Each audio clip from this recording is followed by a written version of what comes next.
T33 is a car that I've wanted to do for decades, really. It's a distillation of all my favourite cars from the 1960s. Not in any way retro, but just taking the ethos, shapes and balance and proportions for my favourite 60s cars. So absolutely a return to beauty.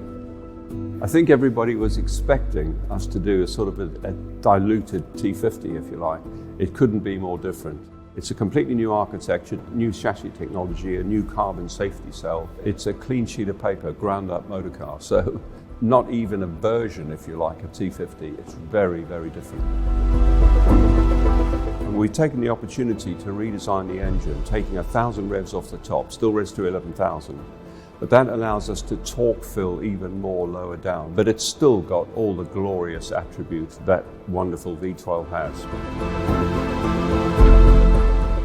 I can already just feel what it's going to be like to drive. And of course, with more than 600 horsepower and under 1,100 kilos, it's going to be another very, very fast motor car.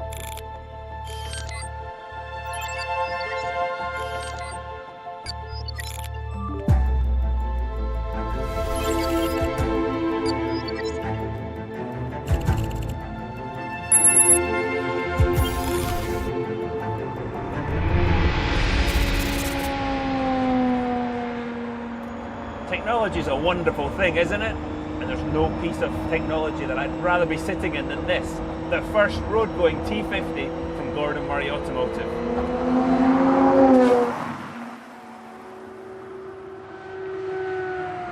Now we'll be seeing more of this incredible T50 later on, but it's not the main reason we're here today. We're heading to Gordon Murray Group's spectacular new headquarters for the worldwide premiere of their new car.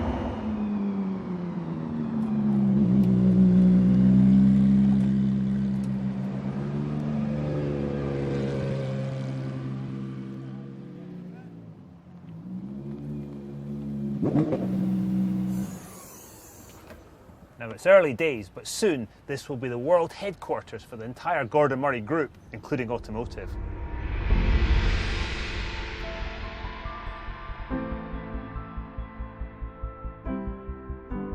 This HQ is in an incredible location, 54 acres of pristine parkland right on the edge of London. I think I might move in. Oh, I am absolutely buzzing after my first drive of T50 on the road, and I could talk about it all day, but we've got some very important work to do here, and I see that Professor Murray has already arrived. That is one of Gordon's favourite cars, and it is a perfect example of his lifelong passion for lightweight combined with timeless design, and it is an absolute beauty.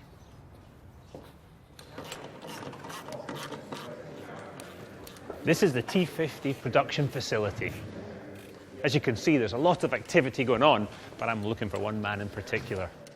As if by magic. Hey Dario, how are you? Yeah, good to see you. How you doing? Yeah, good, thanks. Yeah. What is going on here? It's busy. So this is it. This is the production facility for the T50. The XP car is going through it at the moment, but this is where the actual customer cars will go through too. Yeah, so it all happened here. We've got the 3 cars on the line at the moment. Now, it's easy to get distracted by T50, but we're here to talk about T33, the new car. What can you tell us about that? Yeah, well, T33 is a very different car, but I mean, first and fundamentally, we will only make 100 of them. That is an overriding principle for us. But of course, it still follows the key principles of the business, driving perfection, technical expertise, and engineering art associated with everything that we produce. Okay, so this is show and tell. Yeah, and this is one of the door handles, which, believe it or not, the actual leather on the handle weighs more than the actual metal component. That's the heaviest part on that component. And I'm trying to reference what this weighs to give you some idea, and it's nothing. It's like paper. The same here. So the leather weighs more than the metal? Yes. I've driven T50 with all these pieces in it, and it feels, I mean, it's substantial, but they weigh absolutely nothing. I mean, obviously T50 is our halo car, but it takes nothing away from the T33. Same principles of business in terms of lightweighting, technical attention to detail, all the way through. To see these cars come off the line, it's magical every time you see one finishing. So some fascinating insights into the ethos behind Gordon Murray Automotive.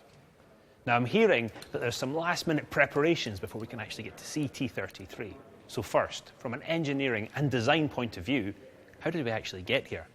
Let's have a look at the evolutionary journey of Gordon Murray Automotive.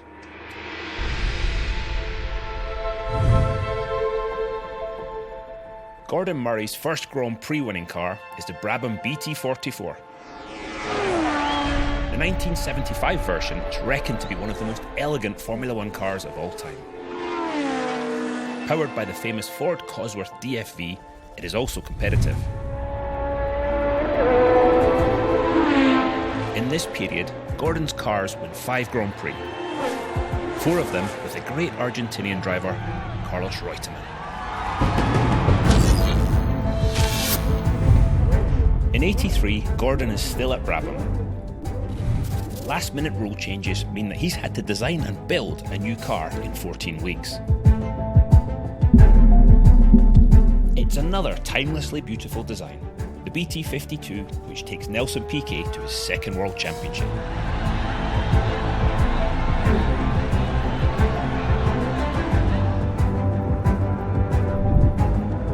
"10 years on, and Gordon fulfills a lifelong dream, to build the world's lightest road car. It's called the Rocket, and it's powered by a high-revving Yamaha motorcycle engine. Lightweight and a clever design. For those of us lucky enough to have driven the Rocket, trust me, we'll never forget the experience."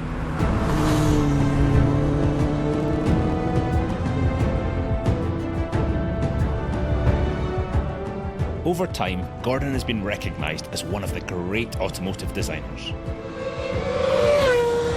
And today, with the arrival of T50, his quest for driving perfection continues.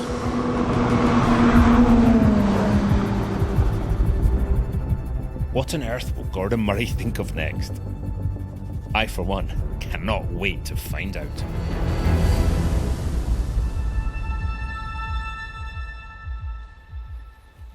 Well, there you have it. Some quick glimpses across 50 years of spectacular design. But there's one more element to consider. Do you remember Gordon's bright yellow De Tomaso that was parked outside?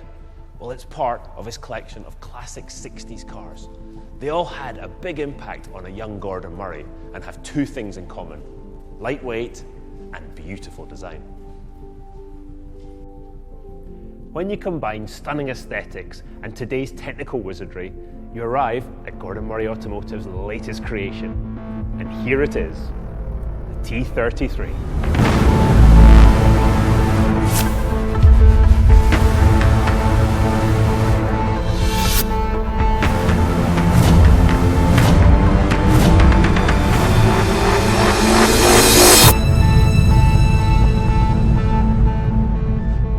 Wow. You've done it again. Yeah, what do you think? Well, I had purposely not seen this car in the flesh until right now. And it is stunning. It's beautiful. It's pretty. It's classic. It's mind-blowing. So what were your inspirations with it? Oh, definitely the 60s. So the 60s were the period that I grew up watching racing and the sports cars. And the racing sports cars from that period was always my favourite, and still are my favourites. They're beautiful. It's not retro, it's just taking elements from that and putting it in a modern shape. It's absolutely beautiful. And every time I'm looking here, seeing that the light hitting different panels, I'm getting different shapes from it.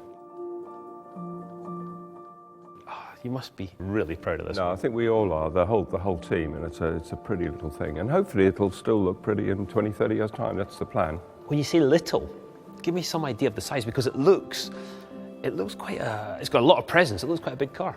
Well, it's actually slightly longer than T50 by a few millimetres and the same width. So that puts us exactly Porsche Boxster footprint. Oh, I would have said it was a lot bigger than that. That's well done. Great packaging, well done. Yep. Kevin Richards and myself, my creative director, you know, in the beginning when we first announced the next car, people thought it might be just another version of T50, but actually it couldn't be more different. No, I mean, start was 2 seats, first of all. Yep. Completely different architecture, different chassis, different running gear. I mean, it really is, once again, a clean sheet of paper. Well, let's get into the details, because we love to do that. We'll start at the back. So X-Track gearbox? Yes, except this time we're offering it with a manual like 50, but we've also done a brand new gearbox with X-Track, which is paddle shift.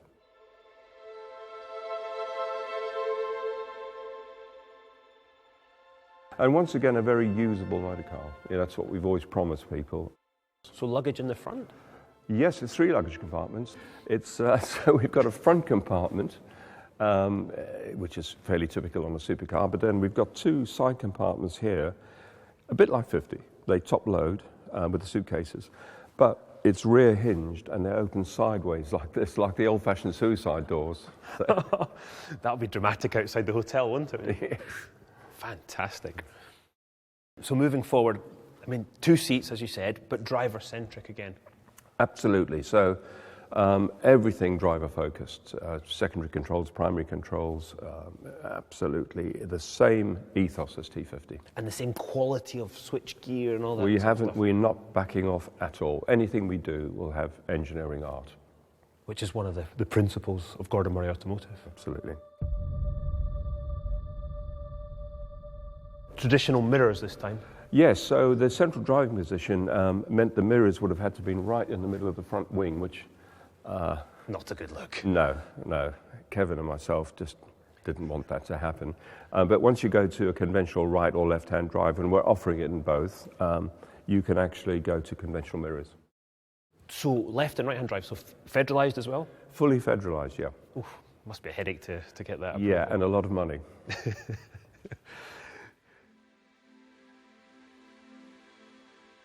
I love this crease. I love this crease line all the way down the front. And to me, walking up here, the first thing I saw were these beautiful, long headlights. Yeah, that's a very 60s thing. If you look at all the pretty cars in the 60s, the headlamps weren't sideways, they were in car line, if you like, and narrow and slim. And it took quite a lot of ingenuity to get that to pass all the latest crash test regulations and get it to look like that. Well, glad you did it, because it's absolutely stunning. Yeah, I'm really pleased with those. I'm seeing the intake here. What's the story with that? Is it similar to the T50 design? Yeah, so like T50, it's ram induction again, which gives us quite a few extra horsepower at high speed.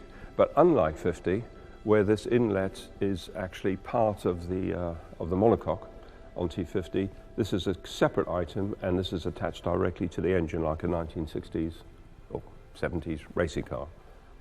I'm thinking sort of the BT44, that big it's tall airbox. very much like that. So the same Cosworth V12? Yep, another version of that lovely V12. It's a different configuration. It's still the same basic block and heads, but quite a few different details, and still revving to 11,000 instead of the 12. Spicy still. That's enough, yeah. And around 600 horsepower. And the car weighing? Under 1,100. That'll get the job done. Indeed, yeah. So it's still a few hundred kilos ahead of the opposition.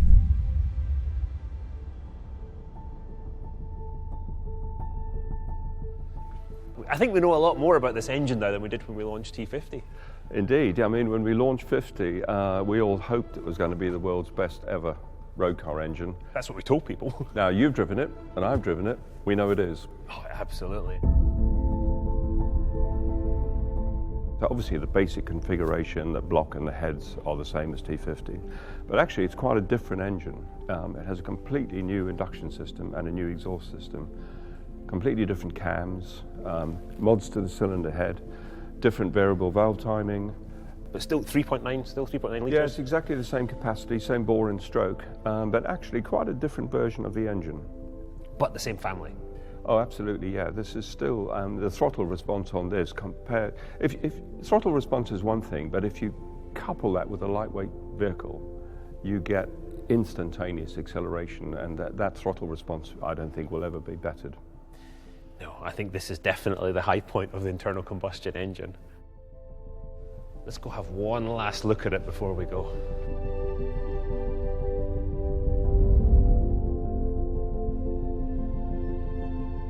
Talking about the sort of the family aspect of things, when you're making 100 cars at a time, you know all your customers, whether that's T.33 customers, T50 customers, and they become, I guess, like family.